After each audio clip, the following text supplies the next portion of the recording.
we're going to hand the mic over to Sue. Let's see, Director Rahr, are you on? And is your camera and mic working? I think I'm here. Can you hear me? All right. Yeah, from Washington State. Thanks for getting up early for us. I turn the mic and camera over to you, Sue. All righty. Well, I am also going to turn on my stopwatch so I make sure that I don't go over my time. I'm really honored to be part of this project. The traditional model of American policing has to change. The public is demanding that, but policing as a profession is deeply rooted in tradition. We've been referred to as the armed protectors of the status quo. One of the things that one of my mentors told me is there's two things you can predict about police officers. They loathe the way things are and change. These humorous phrases illuminate two prominent hallmarks of police culture. Every profession has a culture that influences behavior, but culture plays an outsized role in policing. Rules and regulations, policies and procedures are effective in influencing behavior that is easily monitored, measured, and involves very little discretion. But that doesn't describe police work. And it explains why we've seen some of the abhorrent police behavior that clearly violates policies and training. The officer that murdered George Floyd violated policies and training, and the officers who failed to stop him clearly violated regulations requiring intervention. Why? Because what I've learned over 4 decades in policing is culture eats policy for lunch. Most police action involves a high degree of discretion, and it rarely occurs under the watchful eye of a supervisor. Proper police behavior requires a high degree of self-regulation, and that is driven by values that are internalized by the officers. Officers engage in behavior that's consistent with their values, and those internalized values are rooted in the culture of their agency. If you want to change police behavior in a meaningful way, you have to do it through culture. I learned over my first 3 decades in policing that this is the case. When I was given responsibility for training officers in Washington State, I started looking at the role of culture, and we completely shifted our training model to focus on that. We focus on the core values of our profession, not just the rules and criminal procedures. Here's an example. I personally give each recruit a pocket copy of the Declaration of Independence and the Constitution. We talk about respecting civil rights, not because you'll get sued or you have your evidence thrown out in trial. Rather, we talk about respecting civil rights as an act of patriotism. We describe the violation of civil rights as dishonoring the sacrifice of our military veterans. Violating civil rights then becomes a violation of cultural values, not just the violation of a policy or a law. This brings me to the reason why I so enthusiastically jumped at the opportunity to serve on the ABLE Board of Directors and support ABLE training. It was not designed to intimidate officers into following rules and policies, and it wasn't designed to create novel ways of rooting out misconduct. It inspires officers to act honorably. It expands and redefines one of the most cherished values in police culture, loyalty. The training does an excellent job through the use of well-grounded science and research to guide officers to the conclusion that they most effectively demonstrate loyalty to their partner when they intervene and prevent their partner from acting in ways that will destroy and damage lives and careers. It reinforces that what a partner needs most is honest feedback, not someone covering for them. You actually harm your partner when you reinforce bad behavior by not calling it out. It's not enough to save your partner's life. You must also show loyalty by helping them save their career. I want to tell you about an incident that rocked my world and still motivates me to instill the value of active bystandership. This involves a veteran officer who, in hindsight, was battling PTSD. He was an acting training officer for one shift. It also involves a brand new police officer, a rookie in the first weeks of his field training program, and a 14-year-old girl who had taken her mother's car out for a little joyride with a couple of friends. The veteran and the rookie stopped the car, and they actually stopped the car for a traffic violation. but they ended up arresting her for auto theft because she told them that she had taken her mother's car without permission. She shared her displeasure in the most unpleasant manner that you might expect from a 14-year-old girl. As she was being placed in the holding cell, she kicked off one of her shoes and it hit the veteran officer in the shin.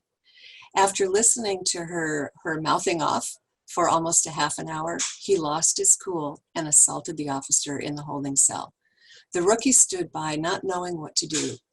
He was later directed by the veteran to book the girl for assaulting the veteran.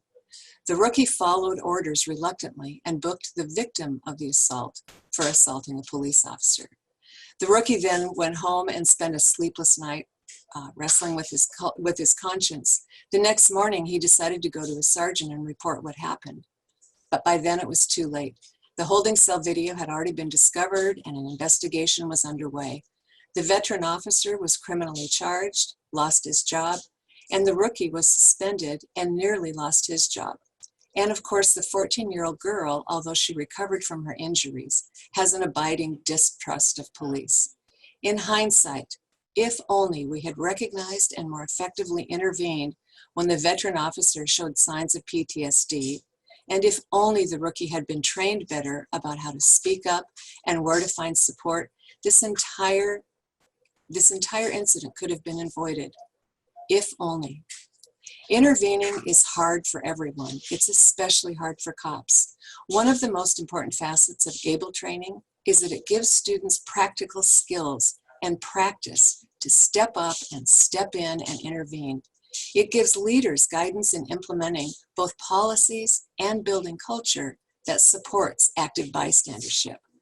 I believe the ABLE training will have an immediate positive impact on agencies and eventually the entire profession. It will equip officers to save careers and save lives. I'm even more excited about the longer-term impacts it will have more broadly on police culture by supporting officers who demonstrate the courage to challenge the status quo and to challenge behavior that they know in their heart is not healthy and not consistent with serving a community in a way that builds public trust. When we get our internal house in order, we're better equipped to serve our communities and build trust. Jonathan, I'll leave a few extra minutes for the rest of the group. Thanks so much. Thank you very much, Sue. Christy, I'm going to ask you if you'll come back on the camera with us. Sue, you're welcome to stay on as well for just a couple minutes before we take a break. What we'd like to do now, since luckily we have a few minutes before the break, is answer some of the questions that have been coming in, and then also we have a polling question we want to ask. So let's start with some of the questions, and so I have my list here. I'll kick it off, and Christy or Sue, you jump in with any additional thoughts you want to add. Okay. So one of the questions that that folks texted in was about recruiting and recruitment, and what a program like this means to younger officers and kind of the new generation of officers. I think that's a wonderful question, because what I've noticed in watching police departments for as long as I have, not as long as either of you have, is that we actually continue to recruit like we recruited in the old days. And it's like we haven't realized that this new generation of folks are different. What we've noticed in New Orleans is millennials love this. Like, they want to be, in fact, my young lawyers do this to me all the time. They epic and able me all the time. Like, the new officers want to be able to be empowered to speak up, and we've actually found EPIC to be a recruitment tool. But Sue, maybe you can talk about that, and then Christy as well. Absolutely, Jonathan. This is a bit of a double-edged sword for us, actually, because in our training we encourage officers to speak up and challenge the status quo, which is not part of traditional police culture. And it definitely is something that the new generation coming into policing believes in. We've actually had to really work with our field training officers when the officers go to their home agency because police culture is still very much, if you're a rookie, you listen to what your training officer says, and you are not in a position as a rookie to challenge what you're being told. So this is getting a lot better as time goes on, but when we changed our culture of training at the academy, it took us a while to get in sync with the agencies that we train for. Christy, anything you want to add to that? Yeah, so I think that's a really important question and gets to the heart of why ABLE is not just another reform or intervention. And if you're a big fan of traditional policing and traditional police training, just cover your ears right now because you're not going to like what I'm about to say. But one of the reasons, you have new officers coming in.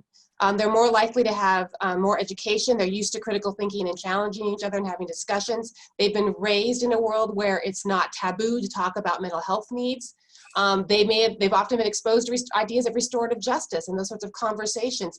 And they find themselves into this policing culture that's very hierarchical, and they get out on the streets, and the people with juice, the cool kids, are oftentimes been there for a few years, and they don't want to hear it. And it's a real problem for, when you're trying to bring policing into the 21st century. And ABLE, through teaching officers how to have these difficult conversations, essentially, and how to intervene when they need to, how to stand up to people who outrank them, formally or informally, when needs be, really helps sort of disrupt that entire overlay of hierarchy over integrity, which is a hallmark of some of the anachronisms of policing that we really need to be rethinking.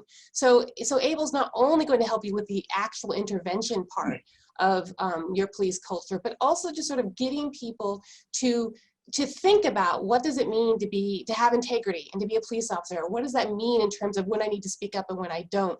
And maybe it has implications outside of intervention that I think are really important and useful for police departments to be thinking about. Absolutely. Let me go to another one here. There were one or two questions that came in about the training itself and about the scenario-based aspect of the training. I think we're gonna punt on this for the moment, because after the break, we're gonna hear more from Sue, and we're gonna hear from Dr. Deidre McGee, runs the New Orleans Police Academy. We're gonna talk more about this. I think here it's just worth saying that this training is significantly scenario-based. So when Paul Noel, and Paul, if you happen to still be in front of your camera, you can put it back on and unmute your mic for a minute. I appreciate it. One of the Paul and I and John Thomas and I teach a program at the FBI National Academy 4 times a year, and one of the things we ask everyone there is, when they were in the academy, had they had the opportunity to practice a gunfight, to practice use of force, to practice being in a shootout? And obviously everybody says yes, of course we have. And then Paul and I ask, how many of you at the academy have practiced an intervention, have practiced saying to a sergeant, hey, that's the wrong way to put on handcuffs, have practiced saying to a colleague, no, we're not writing it up that way? And Paul will back me up on this, right? No hand goes up, because no one has had to practice this. So scenario-based training is a critical part of this. And Paul, just a word or two, if you want to add to that. So I think the scenario, the role play, as we call it, I think really is critical, because it really helps the officers develop the muscle memory. And if you look at how we train, right? We have a firearms training we're going to tomorrow. Over the course of my 23 years, probably done thousands of hours of training on how to use our firearm. But yet we know most police officers are never going to have to fire their weapon in the line of duty. But we do know that police officers during the course of their career will be confronted with an instance where they're going to witness a police officer making a mistake, and they're going to witness misconduct as well. And we know they're going to witness police officers that are going through some type of mental trauma or mental crisis. But look at we hardly do any training to teach those officers not only how to recognize those signs, but what actually to do when they're in those situations. That's why I think the role play is so important. Having those police officers not only act it out amongst themselves, but that's why in our role plays, we mix in the higher ranking officers as well, so they could be in a situation where a police officer has to intervene on a lieutenant. Thanks, Paul. Christy, you want to add anything, or Sue, you want to add anything to the scenario-based concept? Okay, Sue. I will only say that I will just note to give props to the Metropolitan Police Department, in part because of the Police for Tomorrow program and the active bystandership training we do with them. They now are incorporating into their role play scenarios. They've just started doing that.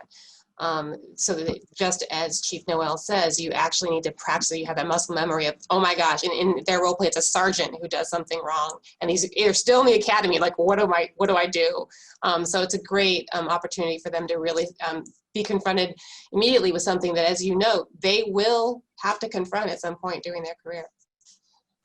You know, and it occurs to me, I should have mentioned, when I said every police department we talk to says, no, we've never practiced intervention. There is one exception, actually. Deputy Chief John Thomas and I were invited down by the chief of Charleston Police Department, and we trained Charleston for a day, and that was the one department who they all raised their hand and said, yeah, we actually do have scenarios in our academy to practice intervention. So I don't want to suggest it's not done anywhere, but it's certainly not the norm. Sue, anything final on this before I move to the next question? Yeah, I was just going to reinforce that. Although it's not the norm, we actually also have the intervention. I have an intervention scenario in our series, and honestly, that scenario has uncovered other human tendencies, and we're learning a lot from how the rookies, how they intervene and how they react to different players in the scene. So yeah, it's a great opportunity on many levels to introduce that kind of a scene. Wonderful. So we have time for a couple other questions. We're going to hit some of these at the end as well, but while we have a minute or two, let's hit another one.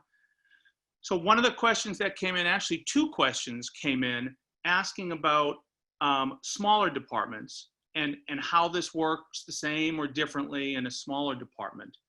I want to kick that off by saying that I've seen smaller departments go through this training. I've seen the way they reacted to it. I actually don't think it's any different in a small or a large department. And we can talk a little more about this after the break, but I think the principles we're talking about apply universally to a small or a large department. Another question we had that came in, and Christy, if you're still around, you can pop back because you might want to chat about this. And it's possible that Michael Harrison or Danielle Outlaw had to step away, but if you happen to still be there at the moment, you can pop your cameras back on too. You might have something to add for this, but also no problem if you had to step away. Michael, great to see you. And I don't have all the pictures here, so I don't know if Danielle came back yet. But Michael, I'm gonna pitch this one to you. Okay, so unprepped, out of the blue question in front of 1,000 of our friends. That's why we're good friends, right? Typical Jonathan Arity. Okay, go ahead.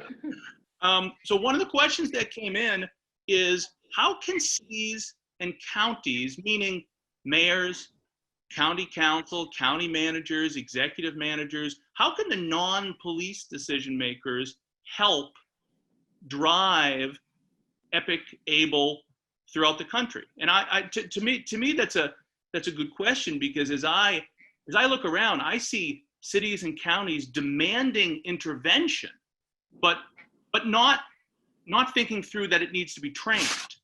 So I'll just throwing it over to you. What role do you think mayors and city councils and county managers can play in this?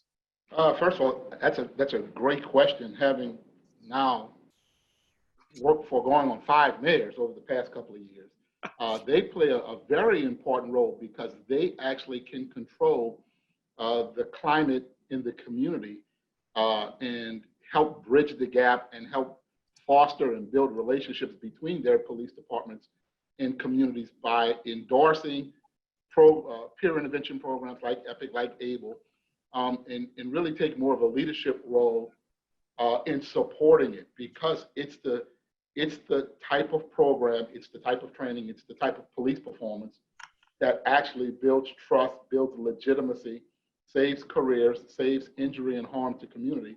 But while doing that, it builds and fosters stronger relationships. For a mayor to stand in front of the organization and behind the organization, supporting it, and actually sometimes being the face of it, actually buys and builds support from the officers in support of their mayor. Sometimes we often think mayors and leaders don't support police departments and police officers, and we're on different sides of the political spectrum. This is an opportunity for a mayor to garner support from police officers when we know that this is going to save lives, and for mayors to be able to talk about this nationally, because the country is now demanding reform and transformation. This is one of the key programs that people are asking for, whether they know it or not. People are asking for duty to intervene. Well, this is the actually duty to intervene, and we shouldn't be doing it just because it's a duty. You know, it's the right thing to do. But when a mayor really endorses it and stands in front of it, I think the community buys it a lot much more, because sometimes the communities are looking for the mayor more so than the police chief. And I think, you know, we should be partners in this and supported by our city leaders. Yeah, I think that's well said, and I think city leaders, you know, they all, I hope, want to do something meaningful, but like we said earlier, there's a lot of ideas that either you know, are embraced by communities or embraced by police, but not a lot that are embraced by both. This is something a city leader can get behind, that's meaningful, that's going to work now, and that seemingly everyone supports.